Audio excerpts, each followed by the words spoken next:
Have you ever thought about how unpredictable our lives are? Even though we all think that we always have everything under control, none of us can know what will happen tomorrow. Even if today you are a perfect family man with a good job and a loving wife, tomorrow everything can change in a moment. Today I will tell you the story of a man who lost his life for a long 15 years in one tragic day, and it was only through a miracle and coincidence that this story was put to rest. Jim McDonald was from suburban New York, where he was born in an ordinary middle-class family in 1921. From childhood, he was responsible, easygoing, and a good student. But after finishing school, the boy decided to go to work immediately, becoming a postman, delivering mail. As fate would have it, Jim met Anne, and soon, in 1955, the man took this nice and beautiful girl as his wife, anticipating the fact that Jim and Anne loved each other very much. They had a lot of plans for the future. Unfortunately, life often has some not so pleasant surprises. The couple's family idol was overshadowed by the fact that they couldn't have children, but the McDonald family were religious people. They accepted their fate and decided that they needed to invest all of their love in each other. From then on, it was like any other story. Their life went on as usual. A loving Anne welcomed her husband home from work with a delicious dinner, and Jim surprised her with gifts. In general, the neighbors took the McDonald family as an example, for not only were they able to live their lives in love and understanding, but they never quarreled. Everything was just perfect. Now back to the story. The story probably wouldn't have happened, but just one winter evening completely changed the couple's life. On a very ordinary February morning in 1971, Jim, who was in his 50s at the time, was taking out the trash. Coincidentally, he slipped on the porch of his house and bruised his head on the fall. Despite the pain, Jim decided not to go to the doctor and waited until it had passed on its own. As usual, it was probably the biggest mistake of his life. A couple of days after the fall, Jim went to visit a friend who lived 10 kilometers away from their home. At one moment, his eyes went black, after which he lost control of his car and crashed into a pole. As you may have guessed at this point, the man hit his head hard again, but the repeated injury was not the reason for him to go to the hospital. Even this time, several head injuries in such a short period did the trick. Jim became dizzy often and even fainted a couple of times. But no matter how much Anne urged her husband to go to the hospital, he was adamant that it would go away on its own. If he had known then what his irresponsibility would entail, he probably would have acted differently. On March 29, 1971, Jim went to visit a comrade for a game of poker. Having had a fun evening, the man decided to head home, but when he wanted to start his car, it turned out to have a dead battery. A friend offered to drive him home, but Jim declined, saying he had a bit of a headache and would walk. This wasn't strange, as it was only a 15 minutes walk home. After saying goodbye to his friend, our hero hit the road. No one had seen him since that ill-fated evening. But what had happened to the man that day? And why had he never come to his beloved wife? I looked at my watch and couldn't understand why Jim wasn't coming back. When it hit midnight, I decided to call the friend my husband was headed to, and when he told me that Jim had gone home more than 4 hours ago, I became very worried and later told police officers. She immediately contacted the sheriff.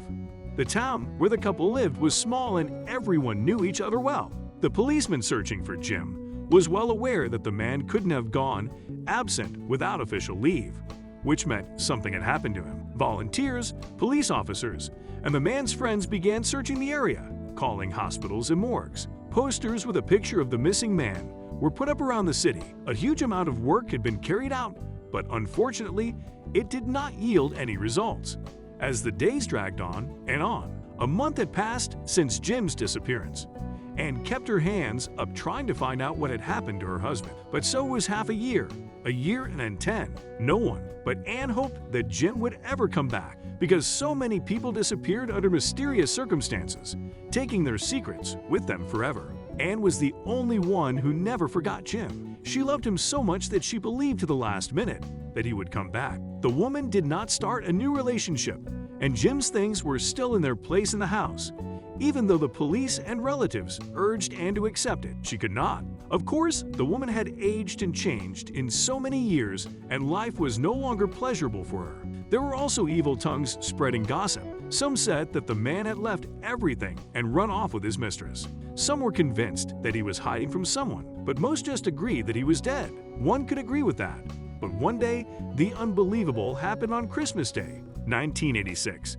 someone knocked on the door of the McDonald family home, and when the elderly woman leisurely opened the door, she nearly fainted. Indeed, in spite of the fact that 15 years had passed, she recognized the man who stood on the doorstep. Yes, it was her beloved Jim.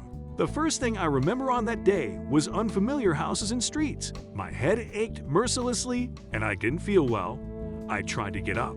I even managed to walk a few meters, but then I lost consciousness again. The man later remembered he was unconscious in an alleyway for a few hours, and when he woke up he felt fine. But there was one problem. He had absolutely no memory of who he was or where he was going.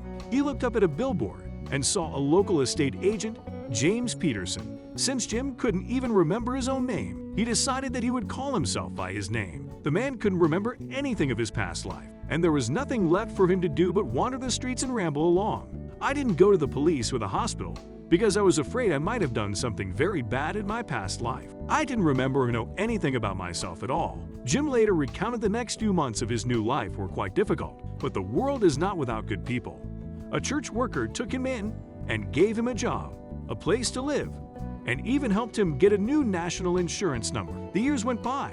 Jim was doing fine as a cook at a local Philadelphia diner, but everything changed when a customer noticed that the man had a New York native accent. When he told him this, Jim began to show some memories in his head, but the poor man couldn't piece them together. He could see the streets and people's faces, but he had no idea who it was or where the place was. This was the case until 1985. One evening, Jim saw a story on TV about postmen delivering mail in all seasons and in all weathers.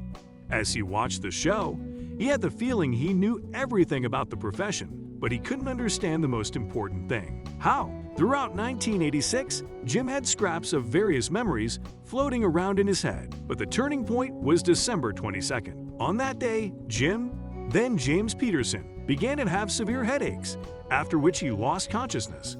And when he woke up in the morning, he not only felt awake, but he could not understand with astonishment where he was. At that moment, I remembered everything about my past life. That same day, I bought a train ticket and headed for my home. I knew it had been so many years, and I only hoped for one thing, that my Anne was waiting for me. I knew she was already probably living another life, but I had to tell her I was alive. And most importantly, I now remembered who I was. Jim explained. As you already know, the man was not wrong. Anne had waited faithfully for him for all 15 years. Their reunion was heartwarming and touching, but no one could hold back tears. The couple reunited after so many years and lived in love for the rest of the years. This time, Anne insisted, and Jim went to the doctor. Surprisingly, no changes were found in the man's brain by specialists, but the doctor was firmly convinced that the amnesia was the result of a series of traumas. Jim tried to remember some fragments of that evening, also how he had ended up in Philadelphia. But his mind was dark. Maybe he had just wandered into a train station, taking the first train to Philadelphia. Or maybe a fellow traveler had picked him up for 15 years. The mysteries and possibilities of the human brain are still, to this day, the most painful and difficult question for researchers, because a rather sad picture has emerged in the study of the brain. If we compare it to a car, scientists know how brakes work, but they still don't understand how the car itself works as a whole. One thing is clear, the human brain is one of the most complex mechanisms in the world, and it never ceases to amaze. That's the story. Tell us what you think about it in the comments.